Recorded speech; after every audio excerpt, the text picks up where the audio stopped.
বিজেপির রাজ্য সভাপতির ঘোষণা সম্ভবত ৩রা জুলাই ঘোষণা হতে পারে রাজ্য সভাপতির নাম। অবশেষে বিজেপির রাজ্য সভাপতির নাম ঘোষণা হতে পারে সম্ভবত ৩রা জুলাই নাম ঘোষণা হতে পারে বলে জানা যাচ্ছে। বিশেষ প্রতিনিধি অঞ্জন রায় রয়েছেন আমার সঙ্গে টেলিফোনে। বিজেপির রাজ্য সভাপতি ঘোষণা সম্ভবত ৩রা জুলাই নাম ঘোষণা হতে পারে। এই রাজ্যে আর কয়েক মাস পরেই নির্বাচন, বিধানসভা নির্বাচনের আগে আগে একদম মাত্র হাতে সময় কম। এই কম সময়ের মধ্যে নতুন করে কোনো সভাপতি যদি আসেন সেক্ষেত্রে এই তার নেতৃত্বেই নির্বাচনে লড়াই করবে ভারতীয় জনতা পার্টি এ রাজ্যে।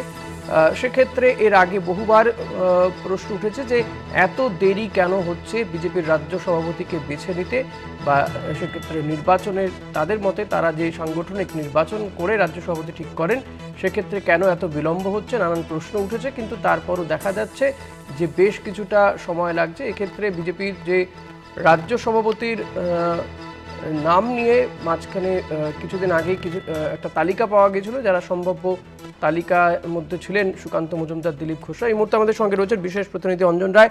অঞ্জন দা, ৩রা জুলাই সম্ভবত নাম ঘোষণা হতে পারে বিজেপির রাজ্য সভাপতি, সেক্ষেত্রে দৌড়ে কে এগিয়ে রয়েছেন কি জানা যাচ্ছে? দেখো, এখনো পর্যন্ত আমাদের কাছে যা খবর, ৩রা জুলাই সায়েন্স সিটি অডিটোরিয়াম বিজেপির পক্ষ থেকে বুক করা হয়েছে। সমস্ত জেলা মন্ডলের সবাইকে আমন্ত্রণ জানানো হয়েছে সেই সভায়, এবং সেখানে রবিশঙ্কর প্রসাদ, যিনি রাজ্য বিজেপি নির্বাচনী অফিসার সভাপতি নির্বাচনের ক্ষেত্রে, তিনি উপস্থিত থাকবেন। ফলে ধরেই নেওয়া হচ্ছে যে সেদিনই নাম চূড়ান্ত ঘোষণা হবে এবং সবার সামনে সেই নাম দেয়া হবে।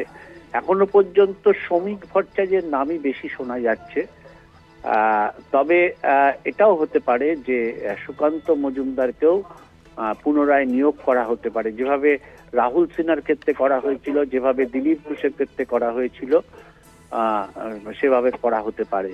কিন্তু শ্রমিক ভট্টাচার্যের নামই শোনা যাচ্ছে। সেই সঙ্গে সঙ্গে সুকান্ত মজুমদারেরও যেমনি নাম আছে, তেমনি লকেট এবং পুরুলিয়ার সাংসদ যিনি আছেন তার নামও রয়েছে।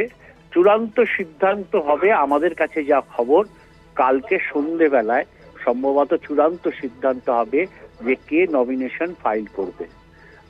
আপাতত এইটুকুই জানা গেছে। তবে সায়েন্স সিটি বুক হয়েছে ৩রা জুলাই, তাতেই আশা করা হচ্ছে, এবং রবিশঙ্কর প্রসাদ ওই দিন সকালে আসছেন। ফলে আশা করা হচ্ছে যে ওই দিনই সম্ভবত বিজেপি রাজ্য সভাপতি, পরবর্তী রাজ্য সভাপতি কে হতে চলেছে তার নাম ঘোষণা করা হবে। অনেক ধন্যবাদ অঞ্জন দা। কথা বলছিলাম প্রতিনিধি অঞ্জন রায়ের সঙ্গে। বিজেপির রাজ্য সভাপতির নাম ঘোষণা হতে পারে সম্ভবত ৩রা জুলাই। ইতিমধ্যে সায়েন্স সিটি অডিটোরিয়াম বুক করা হয়েছে এবং ওই দিনকেই রবিশঙ্কর প্রসাদ, যাকে এই রাজ্যের এই সভাপতি নির্বাচনের ক্ষেত্রে যার কাঁধে দায়িত্ব দেওয়া হয়েছে, তিনিও আসবেন। ফলত এই সমস্ত কিছু থেকেই মনে করা হচ্ছে যে ৩রা জুলাই বিজেপির রাজ্য সভাপতির নাম ঘোষণা হতে পারে।